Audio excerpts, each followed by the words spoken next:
When you need a mortgage, don't stress at all. Just tune right in and give these guys. Good morning, YouTube. Today is Tuesday, March 10th. And fellas, the trigger leads are officially gone. How are you today? Doing well. I'm doing well. I had no complaints over the weekend for anybody getting trigger lead calls. They usually don't call on the weekends. I didn't have any yesterday. I think it might have worked. I actually think it might have worked. Well, it's a law now, Tom, so it better have worked. Right, Anth? I think it's great. Those spammers, get them out of there. Well, we need to talk about what's going on because obviously we know what a trigger lead is, but maybe the average Joe doesn't know what it's called, but they've had to experience it before. So again, a trigger lead is when we would pull your credit for a pre-approval.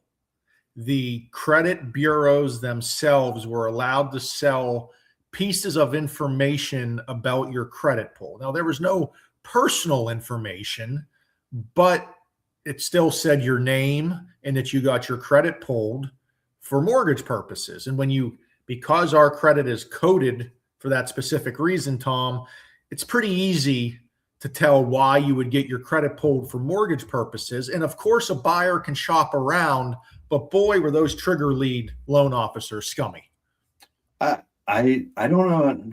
I don't understand how it all worked, to be completely honest, because they had to pay massive amounts of money to get those leads. And did they actually ever convert? I mean, they must have converted on some of these people that they were calling, or else they would have stopped doing it long ago. So I think, yeah, they were tricking people for a long time. People thought that it was their loan officer they were applying with. They were getting fooled, and then they were getting bent over the rails with costs. And I think it was happening for too long, and they finally put a kibosh to it. I mean, Anth, the worst part is when the lenders would call and pretend they worked for our company. Yeah, I mean, that was kind of amazing. You know, we'd have clients let us know, like, hey, does so-and-so work for you? They called me like 4 times yesterday, and we have to tell them, no, we don't actually have any financial affiliates that are going to be reaching out to you.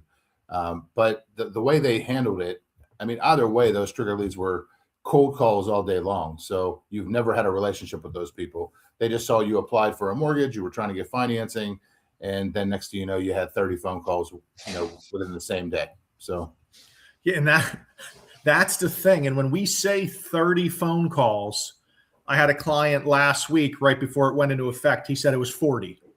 So imagine you go to pre-approve for a loan, get a mortgage, and then you get 40 phone calls that you never asked for. I've had people change. Yeah, I mean, it makes people. Yeah, literally. I mean, people have to they turn their phone off completely, and then they'll never answer your call again because they're thinking they're getting tricked. You sold their number. People just don't have a whole understanding of what was actually happening. But it was the credit bureaus selling off your information. Even after we pulled credit for $200, they had to sell it and make another $200-$300 off of your name. So the credit bureaus are the scumbags making, $500 off a person's name. I'm not afraid to speak out about it.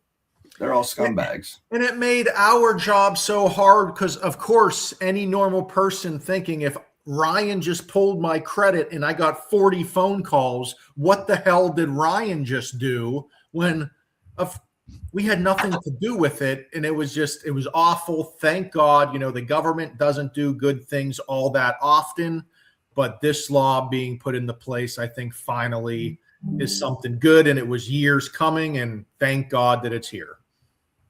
Yeah, I mean, I've talked about it in my meetings over the last week at the different offices, and even the agents are excited about this because the clients were calling them. They were bothering everybody. I mean, why did Tom give out my number so all these people would call me in? Believe us, we're not giving out your number to our competitors so they could steal business. That's just not how things work in this world or the mortgage industry. But we don't have to worry about it anymore. So Yes. So rejoice. If you're a buyer, you can shop for your mortgage. You're not going to get blown up anymore. It's not going to be a complete annoyance for a couple days. And it should make the home buying process even better because, boy, was that a rough way to start. Day one, you get a pre-approval, you start your mortgage journey, and it's an annoyance.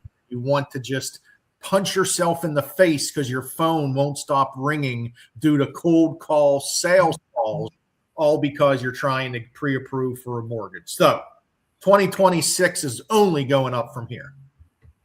Yeah. And I wouldn't even pull credit at certain hours of the day because of it. It was pulling me back from doing my job at proper times because I had to.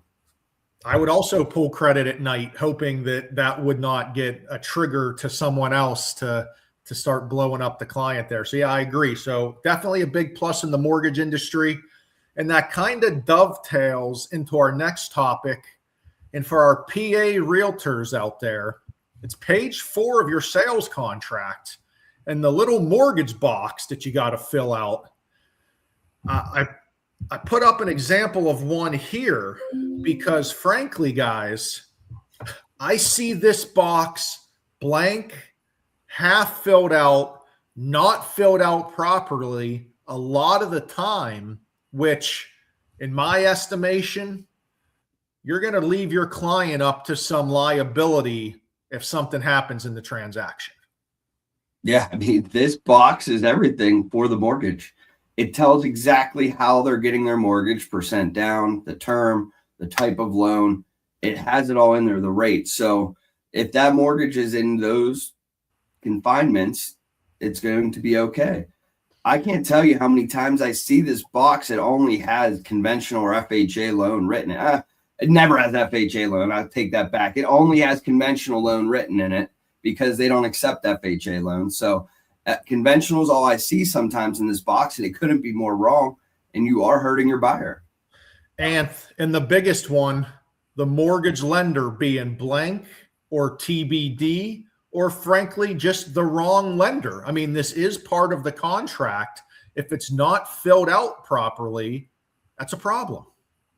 Yeah, I mean, ultimately, that section solidifies the pre-approval of the lender that the offer is being submitted with. So, I mean, ultimately, if it's not filled out, how do you expect the seller to know who's financing, this loan to accept that offer? And it does matter who you work with. I mean, I've had many agents say, hey, so-and-so's an out-of-state lender is on, this agreement of sale. The listing agent doesn't feel comfortable, with that specific lender based on past experience. We need to do a second look, but you have to, if you just change that, you have to notify the listing agent because that is a change to the actual contract. So if it's, a specific lender that's listed on there, they get a second look through somebody else and you don't notify that listing agent, your buyer could be on the hook because they never got approval to change lenders based on that offer. Absolutely. And frankly, there's some newer agents in the business that are just telling clients the wrong information about their mortgage process. There's some agents out there that are saying, hey, you got your offer accepted. You have 7 days to complete your mortgage application. Go shop for your mortgage. That is not correct. That is not correct at all. You should have already shopped for your mortgage when you got pre-approved, because if it's over 30 days from that initial credit pull, you're now putting your client at risk of getting another credit pull, lowering their credit score, convoluting the scenario, making them rush around, getting multiple pre-approvals, ordering inspections, signing their sales contract, all of this in a week when it should have been signed, sealed, and delivered for you to put the offer in. Now, I'm not saying in those 7 days, if you did shop around, you can't get final quotes, but you should be deciding who your lender is when you put the offer in, because you have to pick a mortgage lender as part of your contract. It's not to be picked after the offer gets accepted. We have work to do. The buyer may have documents to collect that they didn't get us yet. We may be meeting for the application. We may be doing a Zoom call, and putting all that on your buyer at the last minute, again, is just going to cause the scenario to be stressful for your buyer in the process to be stressful when it doesn't need to be. Yeah, everything has a timeline. I mean, go inspection, appraisal, mortgage commitment, closing. I mean, everything has a timeline that we're working towards. So, you know, you delay that timeline in the beginning, the back end could be delayed. A lot of times that happens if the buyer is not. There's all different types of people out there. Like we talk about just them as buyers, but they're people. So like, you know, you talk to different people every single day of your life, and there are different walks of people. Some move a little faster than others. Some move a little bit slower. Some like have a little bit of urgency and some have zero urgency. So we just have to remember that we call them buyers, but they are ultimately people.